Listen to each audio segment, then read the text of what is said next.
everyone. I'm Keith Kirkpatrick, Research Director with the Futurum Group, and I'd like to welcome you to Enterprising Insights. It's our weekly podcast that explores the latest developments in the enterprise software market and the technologies that underpin these platforms, applications, and tools. So this week, I'd like to talk about several enterprise application vendors that recently released their quarterly earnings over the past couple of weeks and provide my take on how their results are reflective of some of the larger trends in the marketplace. Then, as always, I'm going to move to my Rant or Rave segment, where I pick one item in the market and I either criticize it or I champion it. So, without further delay, let's get into this topic of the week. It's earnings season for several enterprise application vendors. So, first company I want to talk to you a little bit about is OpenText. Now, OpenText is an information management software vendor. They actually recently released their fourth quarter fiscal 2024 and full year results. Now, they actually their results actually fell short of analysts' consensus expectations. Their company's total quarterly revenue came in at about 1.36 billion, falling slightly below the consensus estimate of 1.37 billion. Earnings per share came in at 91 cents, missing the forecast by the forecast is $1.05 per share. So what's going on here with OpenText? Well, there's a couple things going on with this company. First is, of course, they actually have just completed in that quarter the divestiture of AMC. This is a company that they had acquired and then they decided that they no longer wanted it. So, of course, they completed a divestiture in May 2024, this quarter. Now, the second thing that's going on is they were undergoing a massive restructuring. So what does that mean? Well, in layman's terms, it means they're going to lay off a lot of people. I believe the number is around 1,200 people. And then they were going to actually hire back 800 employees. But the idea was that they were going to lay off folks that were doing jobs that really were not as higher skilled or did not have the skill sets that matched what they really need, which are people with AI skills. So as a result, they're taking a lot of charges there to complete those layoffs, in terms of either buyouts or attrition, what have you. Basically, they're taking charges there. And that is one of the main reasons why they actually, missed on their EPS number. Now, that being said, it's not all bad news for the company for several reasons. Number one, the company actually announced a number of key customer wins during the quarter. They had deals with the California Department of Employment Development, Export Development, Bank of Egypt, let's see here, GS1 Australia, Johnson & Johnson, Nestle, and Taboola, among many others. So that was actually a really good sign that they were able to go out and still actually, get some deals done. If you think about what OpenText is doing, they, like a lot of other companies, are actually really working on deploying AI throughout their organization, throughout their software packages, largely around what is known as their Aviator products. So they're actually incorporating AI into those, which are designed to really help streamline workflows, make it easier for employees and others to work with the data and actually conduct various tasks, that sort of thing. So I think the real takeaway here is OpenText, like many, many other companies, they're going through some growing pains in terms of trying to adjust the way they do business. And by that, I'm talking about incorporating AI. They are trying to really kind of deploy AI throughout their application portfolio to make it easier for companies or for their customers to really leverage the benefits there. So I think that, in terms of what's going on here, putting aside any external factors, I think the company itself is exhibiting what we might expect to see, where they're really trying to figure out a way to structure the company in such a way that they're able to deliver AI and making sure they have the right skills in place with their own employees to deliver that to their customers. So that is OpenText. Now, I'd like to move to another company. The next company is Twilio. Now, they actually are an interesting company because they're largely they have really kind of a couple of key segments. One is their communications business, so things like delivering messages through things like SMS, as one of the big part of their business is their communications business. And then, of course, the other one is their CDP segment, which is called Segment. And what they've been doing there is they've really been trying to incorporate Segment throughout the rest of their business.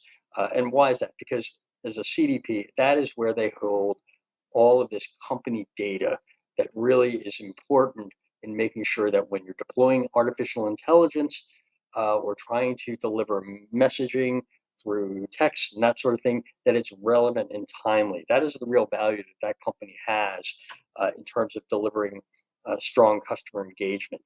So now this company, Twilio, reported Q2 2024 results. They actually posted revenue for the quarter of 1.08 billion, which was good for about a 4% year-over-year increase. In addition, their non-GAAP income from operations, that actually reached 175 million, up from 120.1 million a year ago. So it's a pretty solid number there. They actually helped or actually raised their full year guidance to 675 million, up from 650 million. So what's going on with Twilio? Well, they are really trying to differentiate themselves in the market because of the fact they have so much data, both their data that they hold within their Segment CDP product, as well as all this data that they have that's been generated from their communications business. So we're talking about interactions that span voice, SMS messaging, email, and other sort of communication modalities, including things like mobile applications, that sort of thing. So they're really trying to integrate AI across all of those channels to make it easier to engage with customers, make things more relevant and timely. So let's talk a little bit about what's going on with Microsoft. So Microsoft, they reported their fourth quarter fiscal 2024 earnings as well. And they actually reported a 15% increase from the same quarter the previous year. Their revenue for the quarter was 64.7 billion, and their earnings per share number hit $2.95 a share, which was slightly higher than the consensus estimate of about $2.90. Now, for the full year, Microsoft reported total revenue of 245.1 billion, which was good for a 16% year-over-year increase. And if you think about what Microsoft is doing, is they are all in on AI. They're really, leaning into their partnership with OpenAI and integrating AI across all of its products through Copilot within the Office applications as well as in Teams, and even of course within their Azure business, which is part of their intelligent cloud segment. Now, one of the challenges, of course, is that if you dig a little bit deeper into their numbers, their overall cloud revenue came in pretty strongly at 36.8 billion, which met analysts' expectations. But if you look at what's going on in terms of their intelligent cloud revenue, which includes Azure services, it actually fell short of expectations a little bit. Their revenue reached 28.5 billion versus expectations of 28.7 billion. So what's going on there is obviously they're facing a lot of competition from other cloud providers, AWS, Google Cloud. And of course, if you think about what's going on, you look at external factors in terms of spending. You have a high inflationary period right now. You have uncertainty in the market. I'm recording this today on the 5th of August, and obviously we've seen a very, very strong pullback in terms of equities in the market. We'll see what happens over the next several days, if the Fed decides to cut rates in response and whatnot. But clearly, it's a cautionary environment. One of the other things that is important to note is that Microsoft has been investing so heavily. I think their CFO noted on their earnings call that they spent $13 billion on CapEx, up from $12 billion the prior quarter, noting that most of that spending is going toward AI. So it's really creating a challenge for Microsoft in terms of making sure that they're actually able to derive some revenue from all the spending that they are doing around AI. Now, I certainly believe that that companies need to continue to invest. If you think of where we're going, AI is not sort of this nice feature to have. It eventually is going to become table stakes for any kind of application. We're going to get to the point where it's not going to be thinking about it as a separate thing necessarily like Copilot, but it's just going to be embedded throughout the application in almost like uh, you're not even going to know it. I mean, that's down the road, but ultimately, the point here is that Microsoft is spending heavily, and they realize they need to in order to keep pace with some of the other companies in the market. And I think we're going to see that continue, not just with them, but others as well. Now, shifting gears a little bit to another one of the large SaaS players that reported earnings, ServiceNow. Now, they actually had a very, very good second quarter of 2024. Uh, they have really, if you look again at what they've done, they've been really leaning heavily into generative AI in terms of deploying it across entire workflows. And their generative AI play is really, it's called Now Assist, and the idea is that it's using AI in very, very specific use cases and workflows that are designed to improve efficiency, enable access to information in a much more seamless way, and of course, remove a lot of the friction involved with doing repetitive tasks. So if we look at what they've done, the really interesting number for ServiceNow is that the introduction of these generative AI capabilities within Now Assist, it's actually doubled the company's net new annual contract value quarter over quarter. So what we're talking about here is 11 deals greater than $1 million in net new in annual contract value in the second quarter alone.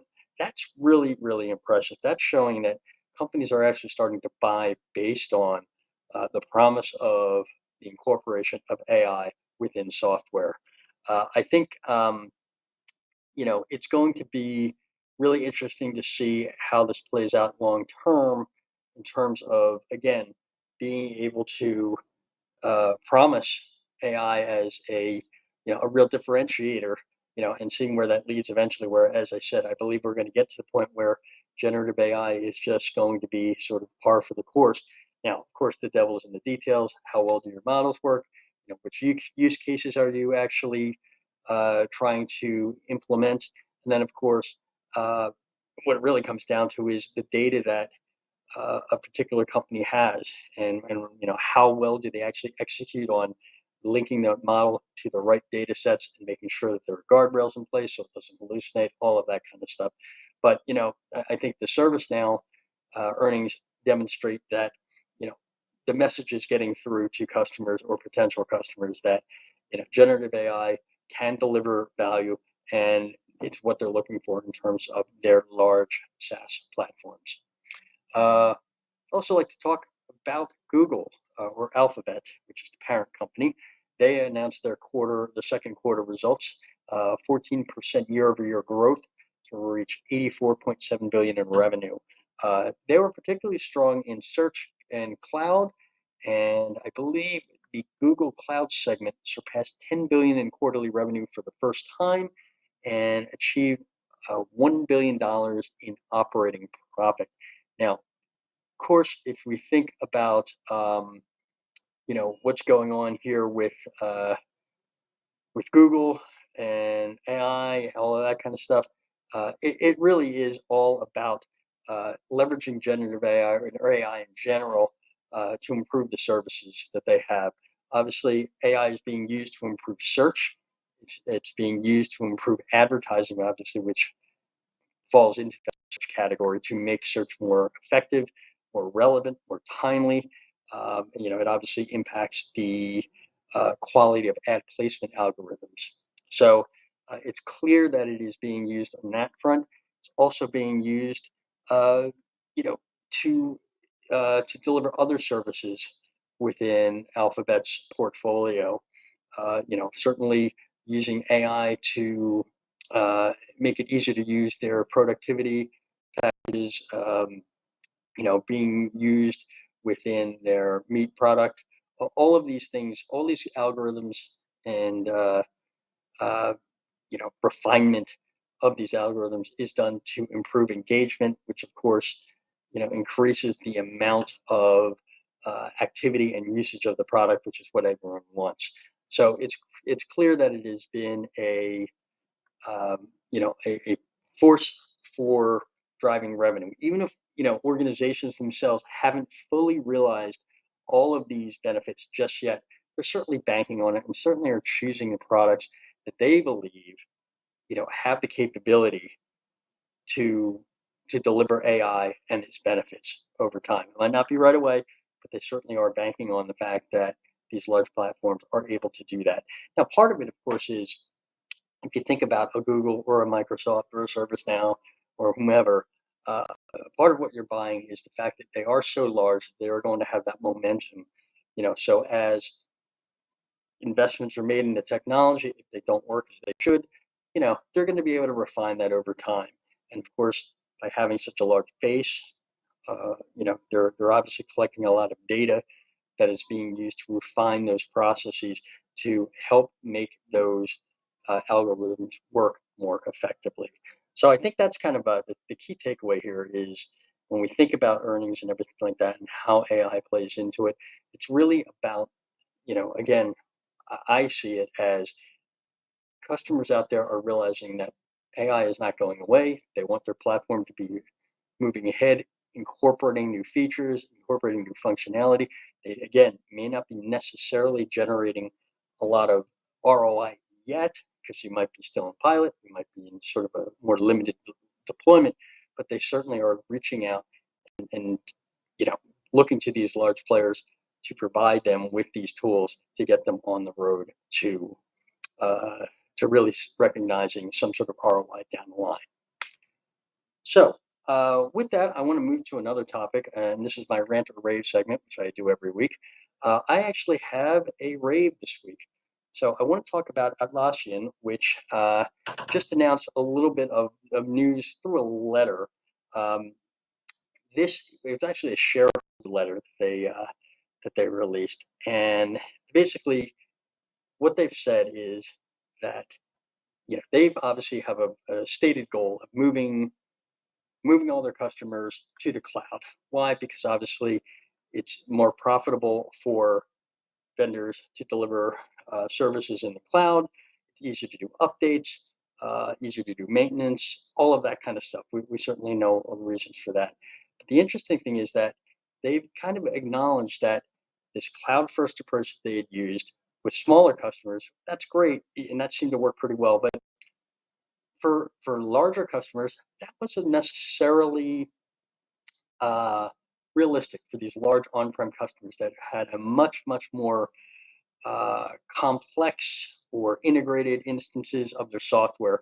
So what they've done is they said they have shifted their mindset from being cloud first to what they say is enterprise first.